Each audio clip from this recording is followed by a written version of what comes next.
이거는 이제 방송으로 나가는 게 따로 있고, 예. 지면으로 나가는 게 따로 있고 그런 거예요. 예. 우리 지면도 나가고 영상으로 SNS를 싹 도배합니다. 한번 해봐요. 예. 이거는 엔진화도 뭐 다시 하기 어려운 건가 보지? 예. 아니 편집은 가능하잖아요. 편집은 해요. 편집은 하는데. 그냥 편하게 하시면 되세요.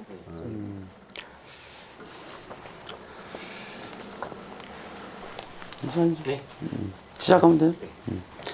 자, 군수님 안녕하십니까? 네, 반갑습니다. 반갑습니다. 오랜만에 뵙는데 정말 많이 변한 건 아니지만 굉장히 좋아 보이는 그런 호남형으로 바뀌셨어요. 많이 늙었어요. 별 말씀을 하십니다. 아직도 한참 뭐 일하실 수 있는 그런 청년으로 보이는데 그렇게 늙으셨다고 말씀하시면 저는 어떡하라고요. 사실 제가 이제 군수님한테 질문 드릴 것을 많이 이렇게 준비를 했었는데 네. 이제 선거가 이제 180일 이렇게 다가오다 보니까 우리가 또 지켜야 될 건 확실하게 지켜줘야 되잖아요. 그래서 질문지를 제가 보면서 이렇게 질문 드리겠습니다. 죄송합니다. 자, 우선 제가 첫 번째로 군수님 뵈면은 이 질문은 반드시 들어야 되겠다, 들어야 된다라고 막 이제 이렇게 다짐을 하고 막 온 질문인데 그때 당시에 처음에 우리 군수님이 부여군에 출마하셨을 때가 정치 색깔이 군수님하고는 전혀 안 맞는 민주당으로서는 볼모지라고 할 수 있는 그런 보수 강세 지역이었잖아요. 네. 근데 저 진짜 깜짝 놀랐습니다. 군수님이 여기서 당선 지진 것도 모자라서 내리 그냥 재선으로 이어지는 게 정말 대단한 분이다라는 생각을 했었거든요. 근데 그 부분에 관해서 좀 한 말씀 좀 어떻게 그렇게 성공적인 선거를 치르실 수 있었는지 이런 부분하고 지방 권력 교체로 표현되는 재선에서 62.2%라는 압도적인 지지율이 나왔다. 이 부분이 저는 되게 궁금하거든요. 한번 한 말씀 부탁드리겠습니다. 하여튼 우리 충남 네포니스와 인터뷰를 하게 돼서 예. 대단히 기쁘고 영광스럽습니다. 별 말씀을요. 본부장 오랜만에 뵀는데요. 예. 부여까지 찾아와 주셔서 정말 감사합니다. 제가 감사하죠. 영광입니다. 제가 군수님 이렇게 인터뷰하게 돼서 진짜 영광입니다. 저는 고향에서 이렇게 정당 활동 내지는 정치를 할 수 있었던 거는 예. 민선 5기 6기 때 충남도지사를 지냈던 안희정 전 충남도지사하고 인연 때문에 정당 활동을 시작했던 거고요. 되게 이제 제가 이제 82학번인데 예. 거의 대부분 지금 제 동년배 정치인들은 지금 국무총리를 하고 있거나 장관을 하고 있거나 예. 국회의원을 최소한 3번에서 5번 정도 하고 있죠, 지금. 근데 이제 그분들은 거의 대부분 학생운동을 했거나 예. 대학을 졸업했든 안 했든 거의 20대 후반에 정치 공간으로 가셨던 분들이에요. 네. 그런 반면에 저도 이제 물론 학생운동을 안 한 건 아니지만 저 같은 경우는 직장 생활도 하고 자영업도 하고 시민운동, 시민사회 활동을 하는 과정에서 밖에서 정치하고는 일정한 거리가 있었는데 안희정 전 충남도지사가 저하고 이제 인연이 좀 있다 보니까 도와달라고 해서 인연이 돼서 제가 이렇게 제도권으로 들어왔는데 그때가 46살이었어요. 예. 그러니까 다른 분들에 비하면 맞습니다. 예. 짧게는 한 15년, 길게는 20년 이상 늦게 들어왔죠, 저는. 그래서 들어와서 2008년도에 부여청양 통합민주당 지역위원장이 됐는데 당무위원회가 열리진 않아서 2009년도에 예. 임명장을 받고 내려왔는데 내려오자마자 얼마 안 돼서 노무현 대통령 돌아가시고 또 8월에는 김대중 대통령님 돌아가시고 또 10월에는 이명박 대통령이 태종시 행정중심 복합도시를 폐기하려고 했을 때 또 지금 현재 박수현 국회의원과 함께 세종시에서 삭발단식도 하고 이제 그렇게 해서 시작을 했죠. 그래서 저는 기존에 정치인들보다는 엄청 늦게 시작한 겁니다. 그런 반면에 이제 고향으로 내려왔죠. 저도 처음에 뭐 고민을 했죠. 서울이나 수도권이 훨씬 민주당으로서는 유리하니까 정치하기가. 근데 이제 부여 같은 경우는 전통적으로 1961년 5.16 군사 쿠데타 이후에 김종필이라는 분이 계셨기 때문에 급격하게, 그 전에는요 민주당 원내총무였던 이석기 의원님이 부여 출신이었어요. 예. 그러니까 1961년 이전까지만 해도 부여는 보수적인 지역은 아니었던 거죠. 아, 61년 이후에 5.16 이후에 보수화 된 거죠. 그렇죠, 그렇죠. 그러고 나서 제가 군수가 될 때까지 국회의원 소선거구제 하에서의 국회의원 선거나 또는 지방 선거가 부활된 이후에 군수 선거나 민주당이나 적어도 진보 개혁 진영에서는 당선된 적은 없고, 다만 국회의원 선거에서 중대 선거구제 할 때 부여 서천 보령할 때 그때 이제 은메달로 민주당 쪽에서 이제 국회의원이 나온 적은 있죠. 예. 그런데 소선거구제 하에서는 이제 없었죠. 그러다가 제가 먼저 군수가 되고, 그러고 난 다음에 이제 이번에 지난번 총선 때 박세현 의원이 처음으로 된 지역이죠.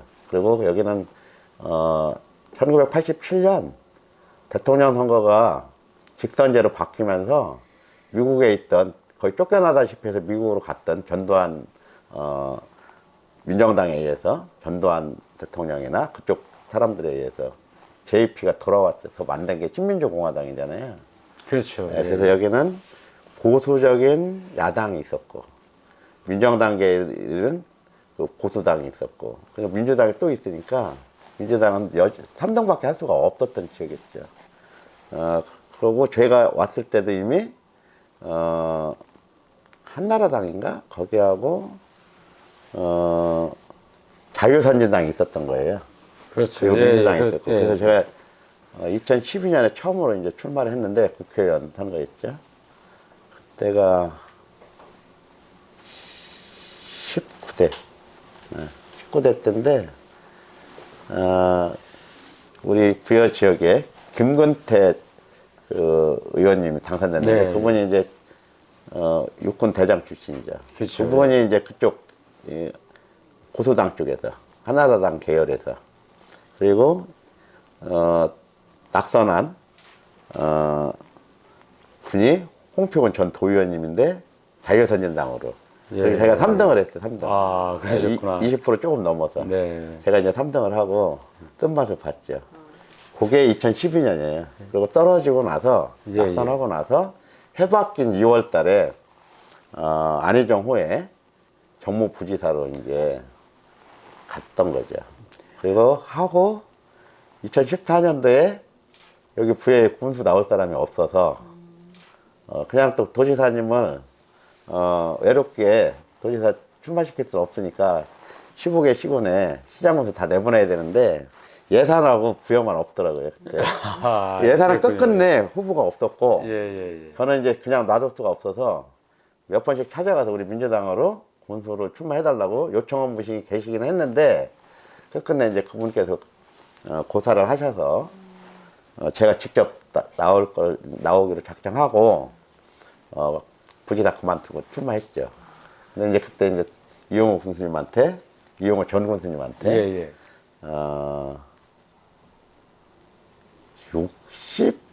68대 32로 졌을 거래요? 네, 맞아요. 68대 32. 그래도 국회의원 선거 출마할 때보다 12% 이상 늘었어요. 예. 네, 그러고 나서 이제, 그 다음 선거인 2018년 민선 7기 선거 때 54% 정도 얻은 거죠. 네, 그래서 이제 군수가 되고, 지난번 선거 때는, 그때는 민주당 바람이 불었어요. 문재인 정부가 생긴 지 얼마 안 됐어요. 예. 그래서 알고 있습니다. 충남 예. 전역 15개 시장군수 중에 11개를 민주당이 이제 석권했을 때고, 또 지사님은 양송지 지사님이 이제 했을 때고, 그러고 나서 22년도에 이제 대통령 선거 치르고 또 바로 윤석열 대통령 되고 국민의힘 바람이 전국을 또 강타했지 않습니까? 그렇죠. 그때 이제 예. 민주당 시장 군수가 3명 살아남고 다 국민의힘 12석 석권하고 지금 김태훈 지사님이 또 국민의힘으로 당선됐던 선거가 이제 바로 지난번 선거 아닙니까? 예. 그때는 이제 오히려 그러니까 국민의힘의 빨간 바람이 엄청 셌는데도 오히려 득표율을 더 높였죠. 62%, 62.02% 얻어갖고 재선에 성공을 했는데요. 여기서 글쎄요, 제가 노력은 했죠. 그렇다고 뭐 선거라는 게 노력한다고 해서 다 무조건 되는 건 아닌 것 같고 또 보수적인 지역은 맞고 여전히 지금도 정당 지지율 조사를 해보면 대략 민주당하고 국민의힘의 정당 지지율이 2대1 정도 돼요. 그러니까 국민의힘이 60% 정도 나오고 민주당이 아직도, 30% 예. 정도 나오고 아직도 실제로 대통령 선거도 윤석열 대통령 될 때는 윤석열 대통령이 가져간 게 한 58%, 그리고 이재명 대통령 그때 후보가 가져간 게 한 37%, 20% 이상 격차가 났었거든요. 20% 이상. 그리고 이번에 갑자기 치러진 대통령 선거 때도 김문수 후보가 이재명 후보보다 10% 이상 득표를 많이 한 지역이에요. 예. 그리고 박수현 국회의원도 공주 부여 청양이 합쳐지고 선거구가 합쳐진 다음에 선거를 2번 다 떨어지고 3번째 된 거잖아요. 네. 떨어질 때마다 부여서는 다 졌어요. 청양서도 치고 공주는 이기고. 근데 청양구에서 진 표가 너무 많아서 공주에서 이기고 진 거죠. 그러니까 만약에 공주가 단독 선거구로 있었으면 박수현 의원님 지금 4선을 하고 있어야 돼요. 야, 예, 근데 이제 그렇습니다. 2번을 떨어지고 3번째 여기서 됐기 때문에 그 전에 공주에서 한 번 된 것까지 합쳐서 이제 재선을 하고 있는데 4선급 국회의원이죠. 근데 그때 떨어질 때 2번이 다 부여하고 청양에서 워낙 많은 표를 져서 공주에서 이기고도 진 거죠. 근데 이번에는 이제 부여에서는 이겼습니다. 그동안 졌던 표를 다 상쇄하고 한 400표 정도 남았어요, 부여에서는. 이런 상황이었는데 여기 와서 보니까 이런 건 있었어요. 보수적이기는 한데 중앙 정치를 바라보는 관점과 지방 정치, 그러니까 우리 지역 정치를 바라보는 관점이 좀 다르다는 걸 알게 됐어요. 오랫동안 대화를 하면서. 그러니까 중앙 정치는 대개 보면 보수나 진보 또는 정당과 정당의 이 관점에서 정당을 보고 찍는 경향이 있더라고요. 그리고 또 하나는 전통적으로 부여는 큰 인물들이 많았어요. 예. 뭐 김종필 총재도 있었고, 그 다음에 이완구 총리도 계셨고, 김학원 의원님도 계셨고, 뭐 김학원 의원님만 해도 부여에서 3선까지 하시고 4선째 이제 딱 떠나셨는데 박근혜 정부가 탄생하면 법무부 장관 유력 후보였잖아요. 그리고 이완구 의원님은 총리까지 또 나중에 그렇죠. 결국 하시고, 예. 그리고 김건태 의원님은 사성장군 출신이고, 예. 거기다가 이진삼 의원님이 이제 한번 하셨는데 사성장군 출신에다가 체육 청소년부 장관까지 하셨던 분이고, 이런 분들이 여기 지역구에 오랫동안 지역 보수당이든 아니면 민정당에서 한나라당으로 내려오는 보수당 계열이든 이런 분들이 있다 보니까 중앙정치는 적어도 국회의원이나 도지사는 정당 내지는 큰 인물 중심으로 확실히 봤고요. 그래서 표가 그렇게 가는 거예요. 그런데 군수나 도의원이나 군의원은 오랫동안 보수당에서 오랫동안 집권을 하다 보니까 그러면서 지역 발전이 더뎌지고 또 여러 가지 군수님들이나 아니면 도의원이나 군의원들의 개별적인 행태에 따라서는 이권에 개입한다거나 이런 추문이 좀 있었습니다. 그런 거에 대해서 이제 굉장히 속상해 하시고 뭔가 우리 부여도 좀 깨끗하고 참신하고 일 잘하는 사람이 필요하다는 생각들을 하고 계시더라고요. 아, 예, 그러니까 오랫동안 지역 정치 고인물이 발전에 장애도 오고 부패가 되고 하는 거에 대해서 보수적이지만 문제가 있다는 인식을 하고 있었던 거예요. 그 말씀들은 안 하셔도 네. 예. 근데 이제 문제가 뭐냐면 민주당이나 이런 쪽으로 출마하셨던 분들이 여기서 안 사셨던 분들이 많았어요. 그러니까 서울에 살던 대전에 살던 사시다가 선거 때 공천 받아서 출마를 해요. 그 다음에 선거가 끝나면 사라지는 거예요. 그러니까 이제 민주당에 대한 유권자들의 생각이 뭐냐면 민주당은 애정을 쏟을 만큼 시간이 없었던 거예요. 근데 나머지 보수 분당이나 보수 지역당 분들은 여기서 사시는 분들이 나왔기 때문에 떨어져도 여기서 사시고 자꾸 얼굴을 보는데 유감스럽게도 민주당을 하셨던 선배님들은 출마했다가 사라지니까 민주당 후보들은 우리 사람이라는 개념이 약했던 거죠. 거기에 대해서 되게 아쉬워하더라고요. 예. 근데 저 같은 경우는 근데 낙선한 다음 날부터 또 인사 다니고 계속 여기서 살았고 떠나지 않겠다고 또 그런 아쉬움을 말씀하셨던 분들께 이제 계속 말씀드려서 신뢰를 확보하고 그런 과정이 좀 있었고요. 그러면서 보수적이지만 새로운 인물을 갈구하던 지역의 어른부터 뜻 있는 유권자들을 통해서 저 박정현은 과거에 봤던 민주당 후보들하고 다르구나. 이 사람은 우리하고 동질성도 있고 정체성도 갖고 여기서 살 사람이구나. 뭐 고등학교 졸업하고 공부하러 간 대학교 때는 어쩔 수 없다 하더라도 이제 고향으로 들어와서 그냥 지나가면서 한번 출마해보고 안 되면 그냥 뭐 다시 서울로 갈 사람이 아니구나.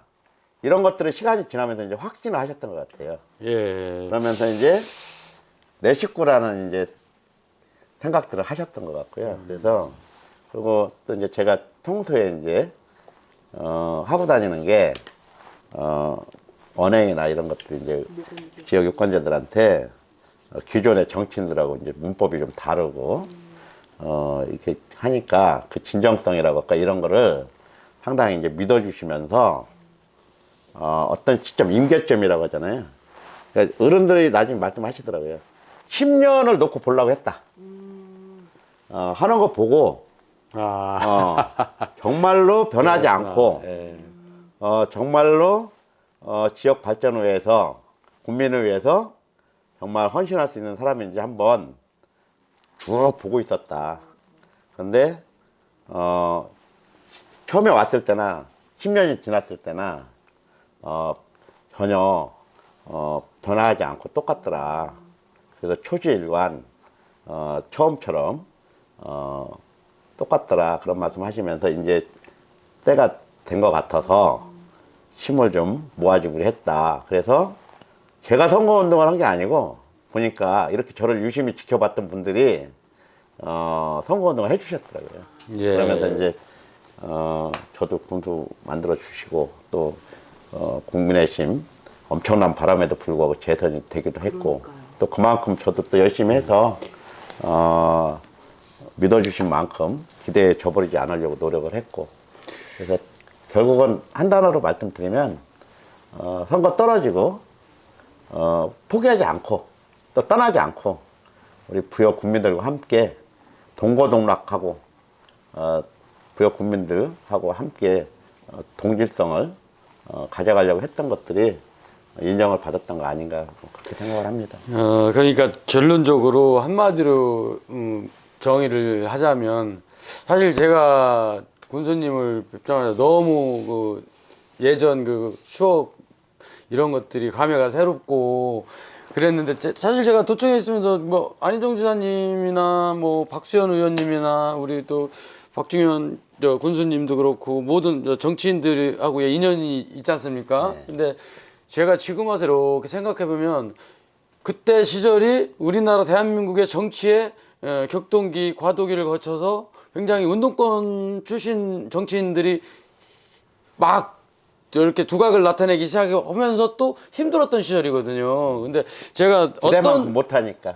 예. 어떤 정치인보다 정말 이 박정현 군수님이 이 부여에서 당선을 이뤄내시면서 그때 제가 혼자 느꼈던 감정이 이 우리 박정현 군수님이 굉장히 센세이션한 어떤 그런 정치 이론을 갖고 계신 분 아닌가 뭐 이런 생각도 했었는데 제가 뭐 이론가는 아닙니다.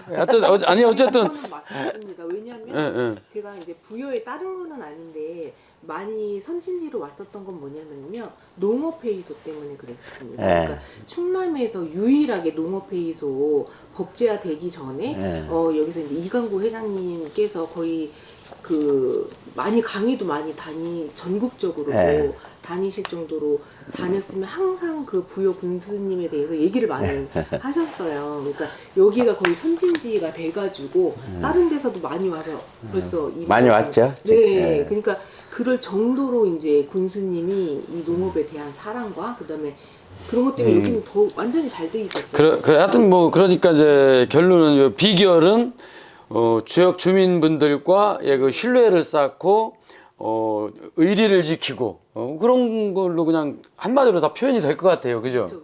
62.2%라는 그 지지율이 말해주는 거죠. 야, 이게 결국은 그겁니다. 결국은 유권자분들이 신임을 하고 신뢰를 쌓고 뭐 이 지역 사람인 것을 인정을 하고 이러면서 이게 또 이 백제 문화권이라는 게 어떻게 보면은 또 휴머니즘을 바탕으로 하는 문화권 아닐까요? 농업회의소 같은 경우는 이제 농민들 목소리를 듣고 필요하다는 생각을 했고요. 네. 제가 배워서 한 거고요. 네. 이제 다른 지역은 다 안 되는데 여기만 군수님 예스 하신 거죠. 예, 그리고 이제 저희들 구트레피라고 지역화폐 네. 유명하잖아요. 대통령상도 받고. 지역화폐 같은 경우는 공무원이 제안했는데 들어보고 공무원들하고 토론하고 성공할 확률과 이게 성공하지 못할까라는 그 의견이 반반이었어요. 다 반반했는데 제가 이렇게 봤을 때 실패를 두려워서 네. 안 하는 것보다는 실패하더라도 이 정책을 한번 실현해보는 게 좋겠다고 판단해서 결정을 했는데 이런 건 공무원 제안이고요. 국가정원 조성하고 있거든요. 이런 거는 이제 제가 생각했던 거고. 그래서 이제 제가 생각했던 농민이나 국민들이 생각하셨던 공무원들이 제안했던 이런 것들을 한결 안 흘리고 네. 보따리 풀어놓고 그러니까 함께 고민하고 함께 논의하고 우리끼리 잘 안 되면 전문가들 불러다가 전문가한테 의뢰해서 한번 확인해보고 그러니까 이런 그게 과정을 굉장히 거쳐서 무서워요. 다른 지역에서는 그런 게 이제 삼박자가 돌아가고 있는. 왜냐하면 제가 일단 경험이 많지 않고 제가 뭐 행정관리를 오래 했다거나 아니면 무슨 전문적인 지식이 있다거나 이런 게 아니라 필드에서만 일을 했던 사람이라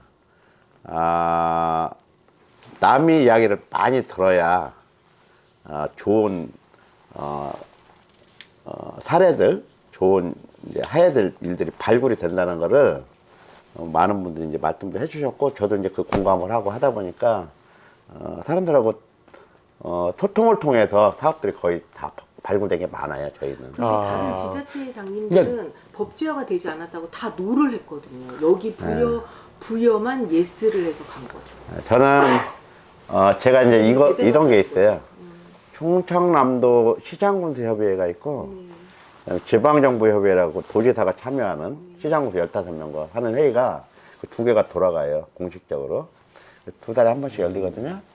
근데 그때 무슨 일을 하느냐면 자기네 그 지자체 주요 현안을 지사님께 보고도 하고 사정도 하고 필요하면 돈도 달라고 하고 예산 이런 얘기를 하는데 그 중에 하나가 뭐냐면 지금 이제 법제화 문제 말씀하셨으니까 드리는 말씀인데 일을 하다 보면 법하고 현실하고 괴리가 큰 것들이 너무 많아요. 근데 그거를 일반 공무원들은 상급 기관이나 중앙정부나 국회에 제안을 못 합니다. 일반 공무원들은. 그걸 누가 해줘야 되냐면 지자체장이나 국회의원들이 해줘야 돼요. 그렇죠. 예, 예. 이게 굉장히 중요한데, 그래서 저는 그걸 우리가 굉장히 많이 했어요, 부여군이. 그래가지고 15개 시군 중에 그 정부의 네. 그 여러 가지 개선해달라고 법을 바꿔달라고 이런 것들을 한 게 제일 많아서 맞아요. 우리가 1등도 하고, 네. 그래서 맞습니다. 우리 공무원들 그 그 부분은. 시장군수 협의회에서 보내주는 해외 이제 국외 연수도 다녀오고 그랬거든요. 우리가 1등 했는데, 그런 것 중에 기억에 남는 게 빈집 때 도입하는 거, 이런 게 이제 제가 이제 세게 얘기하면서 이제 일본의 사례도 확인하고, 인력 파견도 예. 제일 먼저 하시고. 그래서 그게 이제 정부에서 국회에서 받아들여 갖고 100% 내가 주장한 거 똑같지는 않지만 빈집대가 통과됐잖아요. 이런 걸 때 이제 보람을 많이 느끼는데, 이런 거를 많이 했어요, 제가. 예, 그래서 법도 많이 고쳐놓고, 왜냐하면 현실적으로 안 맞는 법들이 너무 많으니까. 네. 그래서 근데 가만히 있으면 워낙 일들이 산적해 있어서 국회의원들이 빨리빨리 한다고 해도 1년에 수만 건씩 그 법률이 폐기되잖아요. 근데 이제 이렇게 이슈화되면 언론에서 이제 관심 가져주고 방송 나가고 그러면 이거 먼저 할 수밖에 없거든요. 그래서 이게 바람 불 때도 살아남으신 거 아닌가? 네, 그래서 그런 일들을 많이 했고, 또 하나는 이제 국민권익위원회에서 노무현 대통령 때부터, 노무현 대통령이 살아계실 때 이걸 만들어 갖고 이 모든 정부 돈을 쓰는 기관은 청렴도 평가를 해요. 네. 그러니까 중앙부처, 지방자치단체, 지방의회, 그다음에 정부 돈으로 운영하는 공기업, 공기관까지 이게 한 700개가 넘거든요. 그래서 매년 평가를 해요. 내부 평가도 하고 외부 평가도 하고. 내부 평가는 직원들, 하급 직원들한테 혹시 상급자가 부당한 지시를 했느냐 안 했느냐, 또 뭐 더 승진할 때 금품 제공했느냐 안 했느냐, 뭐 군수한테 돈 바치고 승진했느냐 안 했느냐, 뭐 이런 거 다 조사하는 거예요, 1년 내내. 네. 그리고 이제 외부 평가는 뭐냐면, 우리 관공서니까 발주하는 공사들 많을 거 아니에요. 이런 과정에서 또 공무원들이 부당한 금품 요구를 했는지, 뇌물은 줬는지, 술값은 뺏겼는지, 이런 거 다 조사하거든요. 이런 걸 해요. 그래서 여러 가지 방면으로 조사를 하는데, 가나다라마, 그러니까 1등급부터 5등급까지 있거든요. 네. 근데 제가 군수로 왔을 때는 부여군이 나등급도 맞아본 적이 없는 것 같더라고요. 아하. 그래서 열심히 해서 지금부터 5년 전에 나등급을 처음 받았는데, 그때 충남에서 1등 했어요. 15개 시군 중에 나등급을 받았는데 우리밖에 없는 거예요, 부여군밖에. 아, 그리고 그 다음 해부터 22, 23, 24, 23, 24, 25. 그러니까 22년도에 나등급을 받고 23, 24, 25, 3년 연속 가등급을 받았는데 최고 등급이에요. 네. 전국에서 3년 연속 가등급 받은 데가 715개 기관 중에 몇 개나 될 것 같아요? 글쎄 저는 저 생각을 안 해봐갖고. 세 군데밖에 없어요. 아하. 세 군데요. 충남은 물론이고 충청권에서도 부여군밖에 없어요. 그리고 자랑할 만하네요. 구루구청 하나, 네. 그다음에 저 전라도에 보성군청인가 거기 하고 우리 부여군청 세 군데만 3년 연속 가등급을 받고, 영남 쪽은 하나도 안 나오고, 영남 쪽은 강원도권도 안 나오고. 그런데 이게 엄청난 이제 신기록을 저희들이 세웠어요. 그 전까지는 부여는 군수든 공무원이든 군의원이든 청렴하지 못하고 부패하다고 말들이 많았던 동네 중에 하나였거든요. 네. 근데 제가 이제 이렇게 우리 공무원들과 함께 노력을 해서 청렴원 이제 지자체로 바꾸다 보니까 여기에 대한 이제 국민들의 믿음이 엄청납니다. 이것 때문에 이제 제가 일을 잘하고 못하고 떠나서 깨끗하다, 그런데 일까지 잘한다 해가지고 이제 점수를 많이 딴 건데요. 이거는 내가 혼자 하는 건 아니고 우리 공무원들과 함께 노력을 해야 되는 부분인데, 제가 군수가 되면서 우리 당원들, 저하고 같이 저를 도와준 가까이 있는 분들, 그 다음에 가족들, 우리 공무원들한테까지도 약속한 게 있어요. 제가 인사와 관련돼서는 어떤 경우도 인사 청탁도 안 받고, 심지어는 금품이나 이런 거 안 받는다. 내가 과거에 밖에서 들어봤을 때는 사무관 승진할 때 뭐 몇천만 원 주고 뭐 승진할 때 얼마 주고 한다고 그러는데 사실인지는 모르겠다. 그러나 나는 그런 거 안 넣는다. 그랬는데 처음에는 그렇게 얘기했는데도 공개적으로 갖고 오시더라고. 그래서 내가 한 번 더 갖고 오면 다 공개한다. 그리고 고발할 거다. 그러고 나서 이제 다 없앴어요. 그래서 지금은 그런 거 안 해요, 진짜. 예. 그래서, 그게 이제 금방 소문났어요, 그게. 예. 아무래도 군청 그렇죠. 내에서도 네. 소문났지만, 국민들 사이에서. 그것 때문에 이제 굉장히 많이 국민들께서 좋아하셨어요. 그래서 제가 또 군수님을 뵈면은 꼭 또 여쭤보고 싶었던 질문 중에 하나가 또 뭐냐면은 지금 부여군이 좀 아까 말씀하신 대로 좀 예전보다는 굉장히 많은 변화를 가져왔잖아요. 그러면서 특히 제가 기억에 남는 부분이 민선 7기 군정 성과 중에서 그 민선 6기에서 넘어왔던 그 부채들이 군수님 그 7기에는 좀 그것이 전액 상환이 됐다라는 그런 뉴스를 제가 접한 적이 있거든요. 근데 사실 정치 세계라는 것이 상위기관하고 상급기관하고 이 하급기관하고의 어떤 정치적 이념이 다르게 되면 일을 하기 어렵다라는 견해들이 일반적이었잖아요. 그 군수님 저 세대나 제 세대나 이제 같이 가는 세대다 보니까 그런 부분은 아마 공감을 하실 거라고 저는 생각을 하는데 제 생각만 그런 게 아니라 이 정치 색깔이 좀 다르고 예를 들어서 이념이 좀 다르면 밑에 하급기관에서 일하기가 어렵다 뭐 이런 여론이 좀 지배적이었잖아요 그때 당시에. 늘 생각하시는 것 같고요. 예, 예. 그럴 수 있다는 생각은 들어요. 그런데 저 같은 경우는 그거를 좀 제 스스로 극복하려고 네, 네. 많이 노력을 했고요. 이를테면 이런 거죠. 문재인 대통령 정부 때 제가 군수가 됐습니다. 2018년도에. 예. 그리고 나서 윤석열 정부가 들어섰잖아요. 근데 윤석열 정부 때 제가 오히려 문재인 정부 때보다 더 많은 사업에 선정됐고 공모사업에 선정됐고 실제로 민선 7기 때 가져온 공모사업 국비 확보액하고 민선 8기 때 가져온 현재까지 가져온 거고 많이 다른데 민선 7기 때는 국토비 확보액이 공모사업으로만 4,500억 정도였는데 대단하시네요. 지금 민선 8기는 아직 6개월, 6, 7개월 남았잖아요. 남았는데 지난달 11월 달까지 해가지고 7,900억. 그래서 합쳐서 1조 한번 따져보세요. 4,500억하고 7,900억 하면 얼마예요? 1조 2,400인가? 네. 이거를 이제 그런 걸로 보면 꼭 정권에 따라서 예산 확보를 하는 게,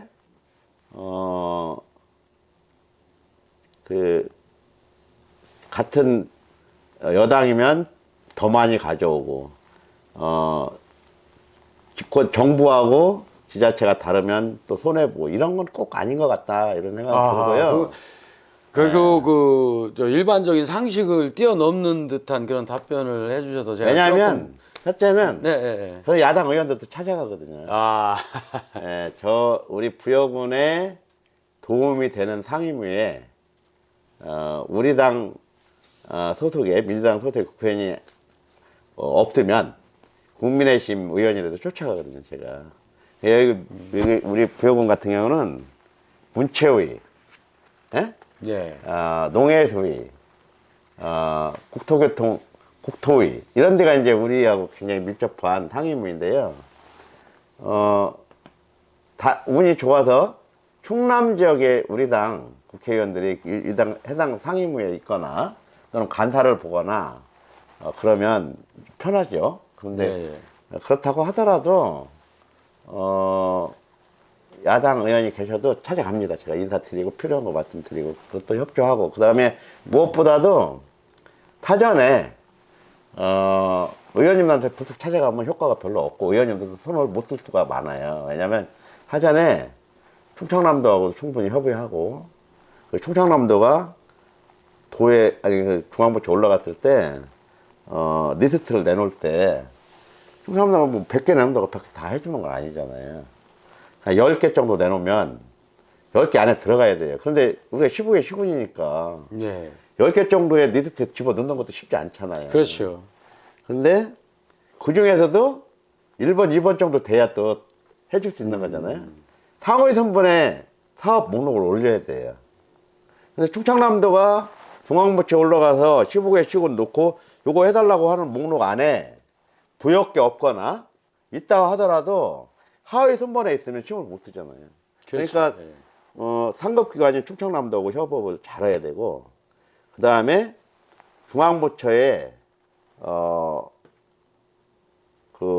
이 사업과 관련해서 중앙부처하고 호흡을 잘 맞춰서 중앙부처가 기재부한테 얘기도 잘 해야 되고, 중앙부처 해당 부처나 기재부가 의원님들하고도 협의가 잘 돼야 거기서 최종적으로 살아남지. 네? 네.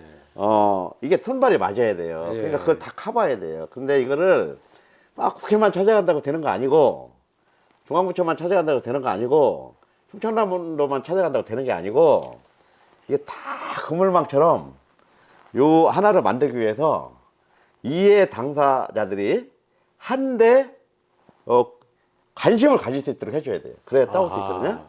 굉장히 많은 작업이 필요하죠.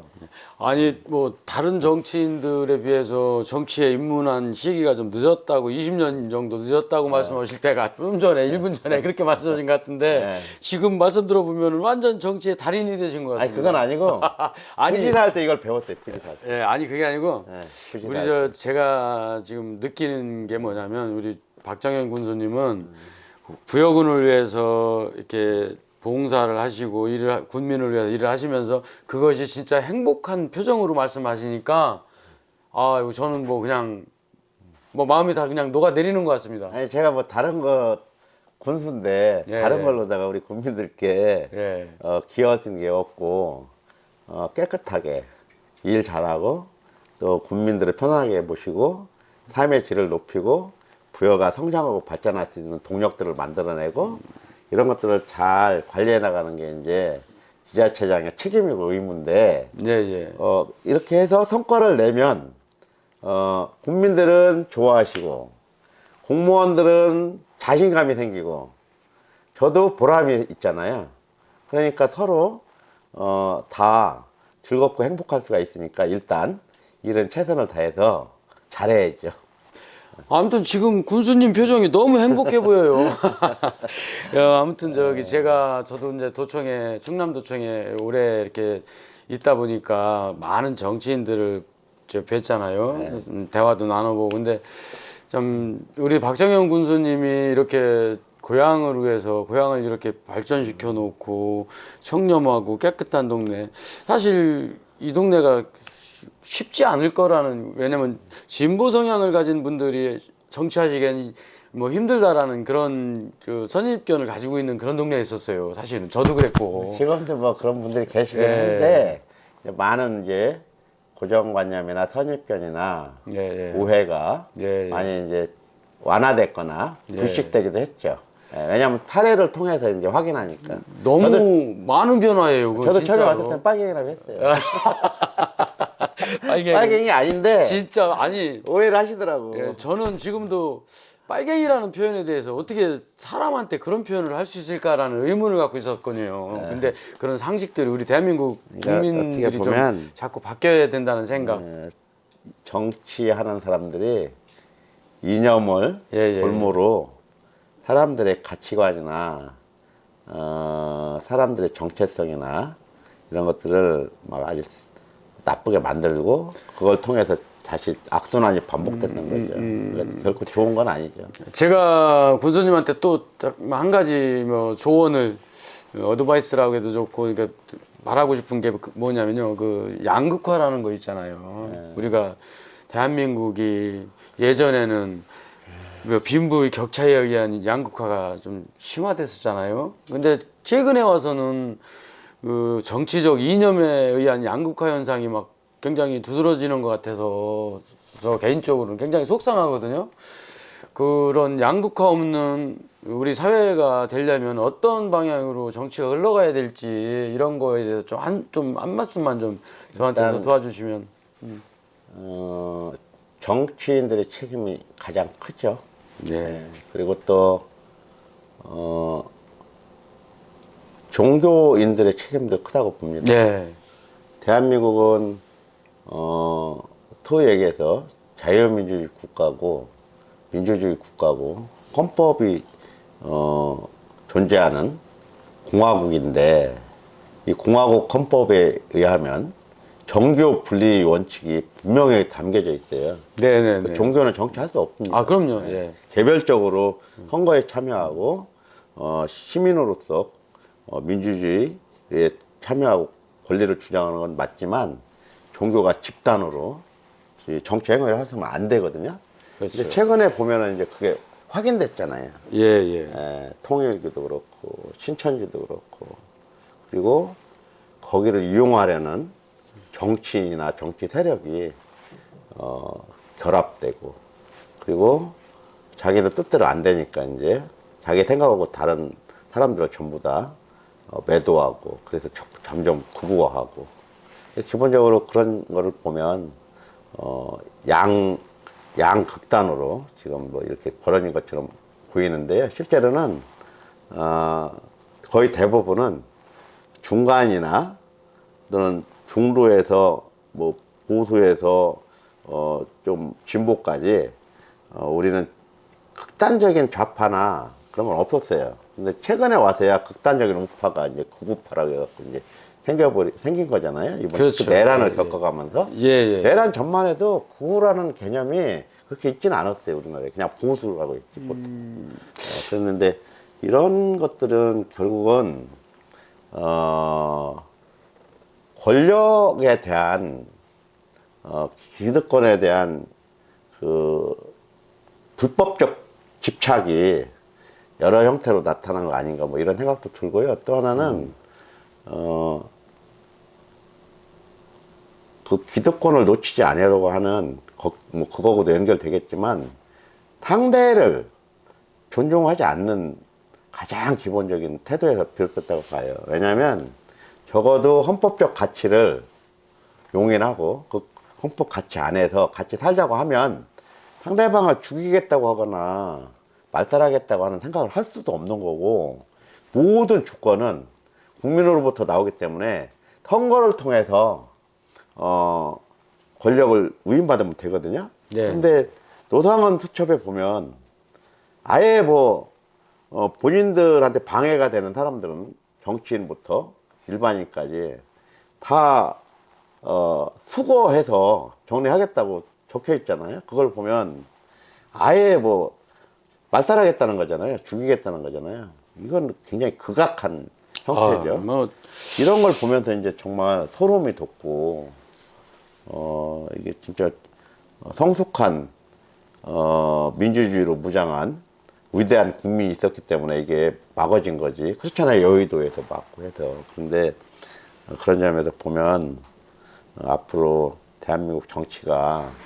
근데 이런 상황에서도 그런 국민이 있었다는 얘기는 그만큼 또 4.19부터, 60항쟁, 촛불항쟁까지 엄청난 성숙한 시민민주주의가 내재되어 있기 때문에 막았다고 보는 거예요. 그래서 크게 지금은 일시적으로 극우적인 모습들이 극단화된 그런 모습들이 보이지만 결국은 우리나라는 민주주의로 갈 거다. 그리고 또 이런 우리나라에서 보여준 이런 민주주의 저력이 세계의 민주주의, 극우화되거나 독재화되는 민주주의에 대해서 큰 역할을 지금 경종을 보여준 사례다 이렇게 보기 때문에 결국은 지금 최근에 이제 우리 민주당에서 이제 내란 전담 재판부를 설치하겠다고 당대표가 약속을 했잖아요. 제가 또 피켓 시위도 했지만 네네.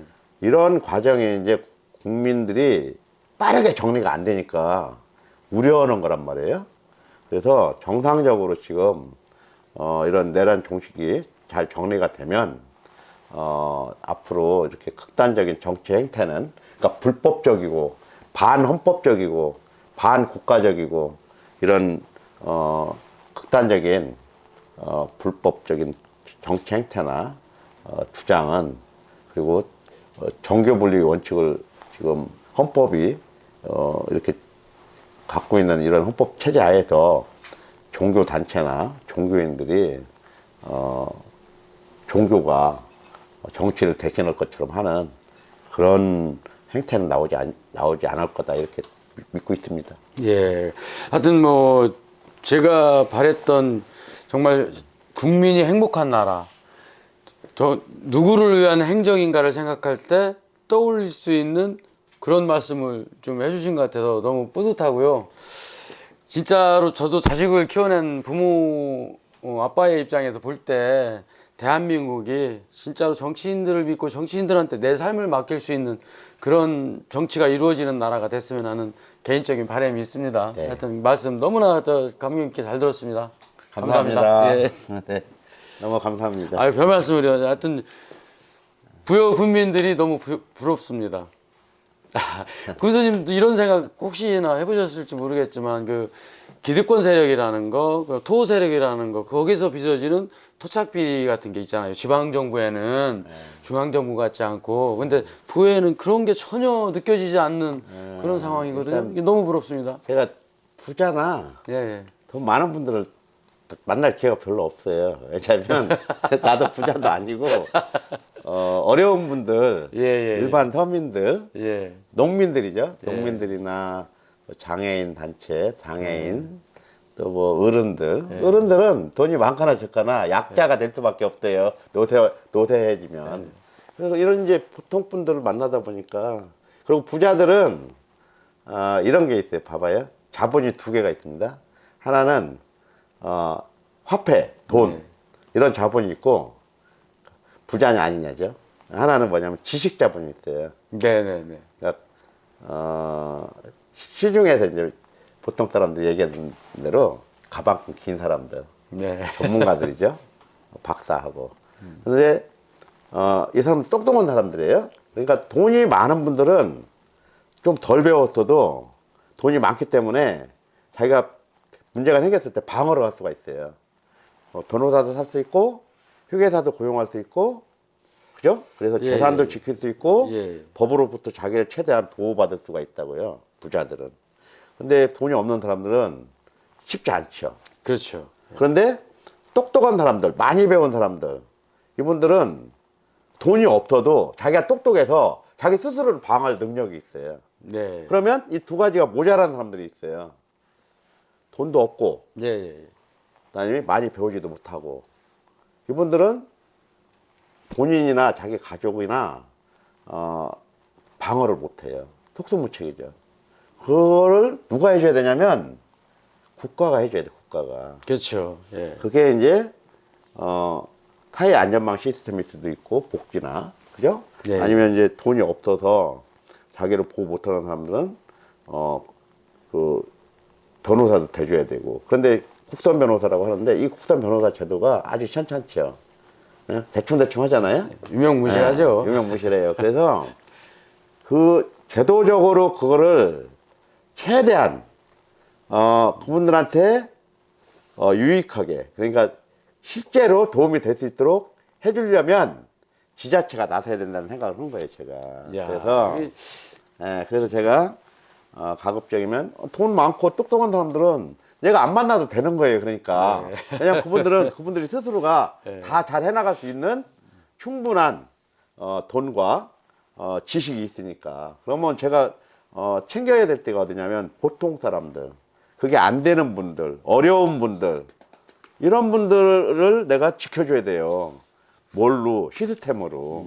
그런 일들을 계속 해나가야죠. 예. 뭐 부여군수 취임하신 이래로 가장 보람 있다고 생각하시는 거, 그 성과가 있다면 어떤 게 있는지 한마디만 좀 뭐 해주세요. 여러 가지 많이 있는데 저는 이제 우리 부여군이 독립운동가가 별로 없더라고요. 그렇구나. 이상하게 홍성이나 막 청양은 독립운동가가 네. 100명 단위로 있는데 예, 예. 부여는 59명인가 밖에 없더라고. 69명인가? 근데 이해가 안 가더라고. 그래갖고 제가 독립운동가 발굴 작업을 했어요. 아, 예, 그랬어요. 네, 예. 충남 역사문화원하고 예, 같이. 예. 그리고 독립운동가 두 차례에 걸쳐서 425명을 발굴하고 예, 예. 그분들이 이제 다 하나씩 검증하고 보훈복지부에다가 이제 서원 신청해서 36명인가 애국지사로 이제 추서를 받았어요. 그리고 지금 계속 이제 심사하시는 분들도 계시고 그래서 제가 나라를 잃었을 때 나라와 뭐 민족을 위해서 이렇게 목숨을 바쳐 독립운동을 하셨던 분들을 제대로 예우를 하고 찾아내야 되겠다 생각해갖고 그런 작업을 한 것도 보람이 있고 하나는 이제 우리 도서관이 변변한 게 없었어요. 도서관. 아, 네, 근데 저는 이제 전 몰랐네요, 전혀. 조그만 건 있었는데 예, 예, 예. 제대로 된 요즘에 도서관. 요즘에 도서관이라는 게 공부하는 거를 도서관이라고 생각하면 안 되거든요. 요새는 도서관은 융복합이에요. 모든 걸 다 해요. 예, 예. 문화, 맞습니다. 예술, 동아리, 정보통신, AI 뭐 다 한단 말이에요. 그런 복합 기능을 갖고 있는 최첨단 도서관이 다른 지자체는 이미 만들어서 운영을 하고 있는데 부여가 그게 없었어요. 그래갖고 제가 오랜 시간 우리는 여기 발굴해야 되거든요. 뭐 하려면 그래서 토지 매입하고 발굴 3년 6개월하고 또 기반 조성 작업하고 해서 6년 동안 시간을 걸려서 어제 그저께 도서관이 들어가는 부여 문화예술 교육 종합타운 착공식을 했습니다. 아, 그래서 그게 이제 축하드립니다. 앞으로 예.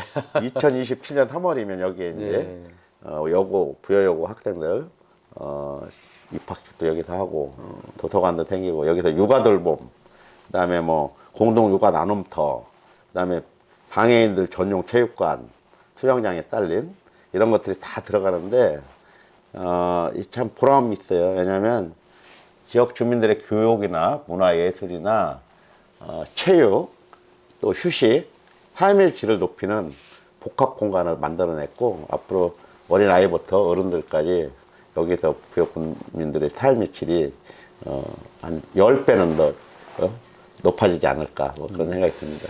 아, 이거 자꾸 질문이 새록새록 솟아나서 큰일 났습니다. 이거 밤새 말씀을 나눠도 부족할 것 같은데 한 가지만 더 여쭤볼게요. 지금 제가 오면서 부여 인구가 몇 명인가를 이렇게 봤거든요. 했더니 5만 8천 뭐 몇백 명. 58,800명. 예, 그렇게 900명 정도 되더라고요. 군수님 입장이 아니라 부여 군민의 입장으로서 부여 그 군민들한테 그 저출산 고령화에 대한 어떤 당부라든지 부탁이라든지 그 군민한 사람으로서 이거 하나 뭐 한 말씀 하셔도 괜찮을 것 같은데. 저출산 고령화 또는 농촌 지역의 인구 소멸 예. 이런 것들은 이제 부여만의 문제는 아니고 예. 국가적인 문제이기도 하고 예, 그냥 글로벌한 질문을 드린 거예요, 하나는 제가. 이제 일본이나 예, 중국이나 유럽에도 이런 이제 과정을 이미 거쳤거나 또 이제 깊숙이 이런 이제 선진국들이 되게 이렇게 가고 있는데요. 그 중에서 한국이 가장 심하죠. 그렇죠. 예, 출산율도 가장 낮고, 그다음에 고령화도 가장 빠르고, 그다음에 농촌 지역의 인구 소멸도 굉장히 급속하게 이루어지고 있고, 이를테면 똑같은 선진국인데도 프랑스 같은 경우는 도시화율하고 농촌 지역의 인구 비율이 우리처럼 극단적이지 않아요. 근데 제게 심한 나라가 어디냐면 우리나라하고 중국하고 일본도 우리보다는 좀 더 심해요. 중국은 모든 인구가 해안선으로 옵니다. 우리하고 가까운. 걔들 입장에서 뭐 동해죠. 우리는 서쪽에 있지만 걔들은 동쪽에 있으니까. 그래서 저기 베이징부터 저 밑에 상하이를 거쳐서 저 아래 베트남 가까이까지 모든 인구가 다 지금 해안선으로 다 집중하고 있고 저 내륙에는 사람이 거의 없어요. 근데 우리나라는 어때요? 우리는 전체 우리나라 남한 면적의 12%에 해당되는 서울과 경기도 일부에 전체 인구의 50%가 넘게 집중돼 있고 나머지는 텅텅 비고 있잖아요. 이걸 그래서 이건 시대 흐름이기도 하고 우리가 가지고 있는 구조적인 문제이기도 하기 때문에 부여 국민들께 당부한다고 해갖고 어떤 변화가 있을 것 같지는 않아요, 솔직히. 다만 그나마 다행인 거는 똑같은 인구 소멸 위기를 겪고 있고 저출산 고령화에 시달리고는 있지만 부여군 같은 경우는 군 단위가 82개군이거든요. 그리고 구는 거의 대부분 광역에 이제 큰 도시 안에 구가 있는 거고, 그리고 이제 시가 있는 거잖아요. 근데 시 같은 경우는 도농 복합도시가 있고 완전한 시가 있고 그렇게 좀 많이 다른데, 구는 어쨌든 시군구 중에 가장 농촌 지역이라고 보면 돼요. 그러니까요. 예. 그런데 농촌 지역 중에 부여군 인구가 82개 군 중에 인구 순위로 보면 한 16위 정도로 알고 있습니다, 제가. 예. 상당히 상위에 있는 거예요. 그렇다면 무슨 뜻이냐면 영남이나 호남 또 강원도 같은 경우는 2만도 안 되는 지자체가 많이 있습니다. 예, 그리고 예, 예, 3만도 안 되는 지자체가 예, 많이 예, 있고, 예. 심지어는 우리 충남에서도 청양군 같은 경우는 3만이 무너졌잖아요. 네네. 그런 것에 비하면 부여는 그나마 선방하고 있다. 그런 생각이 드는데, 그럼에도 불구하고 걱정스럽죠. 왜냐하면 고령화율이 43%로 굉장히 높은 편이고요. 같은 지자체, 농촌 지자체 중에서도. 예, 예, 예. 그 얘기는 뭐냐면 출생률이 저조하다는 뜻이에요. 그래서 네. 작년 같은 경우는 부여군이 1년에 태어난 아이가 114명이었어요. 엄청 낮았잖아요. 예. 돌아가신 분은 1,100명. 그러니까 10대 1이에요, 10대 1. 10분 돌아가시고 하나가 태어나는 거예요. 그러니까 자연 소멸로도 1년에 1,000명 이상 생긴다는 뜻이에요. 그죠? 1,100명이 돌아가시고 100명 정도가 태어났으니까. 그러니까 자연 소멸이 1,000명 정도. 그러면 이런 상태로 가면 부여군도 머지않아 10년 후에 10,000명이 또 없어지는 거예요. 그러면 48,000. 또 10년 후에 10,000명이 없어지면 38,000. 그러니까 30년 앞으로 3만이 무너질 수도 있는 게 이제 우리가 갖고 있는 문제잖아요. 그럼 30년이면 사실은 긴 시간이에요. 일단은 앞으로 중앙정부도 그렇고 지자체도 그렇고 한 세대 30년 동안 우리가 무엇을 할 것인가에 따라 다르다고 봐요.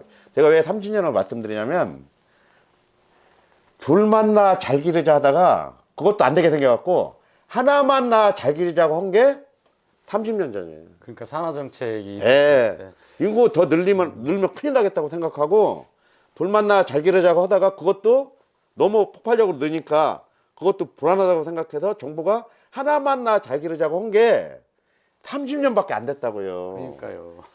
제가 예비군 훈련할 때 이런 일이 있었기 때문에 잘 알죠. 그런데 불과 30년 만에 이제 세계에서 가장 낮은 출생률, 그다음에 가장 급속한 고령화율, 이것 때문에 우리나라가 고민하잖아요. 나라가 소멸될까봐. 예. 그런데 이게 한 세대 만에 생긴 일이에요. 그러면 앞으로 한 세대 동안 우리가 이런 문제를 막아낼 수 있는 시간은 있다고 보는 거예요. 그래서 그럼 결국 뭐예요? 왜 우리 젊은 친구들이 결혼을 안 하는지, 결혼을 해도 왜 아이를 안 낳는지, 또 아이를 낳아도 왜 하나만 낳거나 아예 안 낳으려고 하는지, 젊은 친구들이 세계관, 젊은 세대들의 생각을 우리가 한번 맞춰봐야죠. 무조건 애 낳으라고 해갖고 애 낳을 이제 시대가 아니란 말이에요. 그런 점에서 젊은 사람들의 미래에 대한 불안함, 암울함, 희망이 없다는 것, 그게 왜 그럴까 계속 대화하고 그 사람, 젊은 사람들이 원하는 세상을 만들어 가줘야 아이를 낳고 가정을 가져도 행복하게 살 수 있다는 그런 희망과 자신감이 있어야 결혼도 하고 아이도 낳고 가정을 가질 수 있다고 생각하거든요. 그게 뭐냐면 결국은 좋은 일자리도 있을 수도 있고, 그 다음에 좋은 주거 환경일 수도 있고, 또 정부나 지자체가 우리 아이들을 안심하게 키울 수 있는 돌봄일 수도 있고, 여러 가지 이유가 있는데 그 중에 큰 이유는 예전에는 가난하고 부자가 어떤 개념이었냐면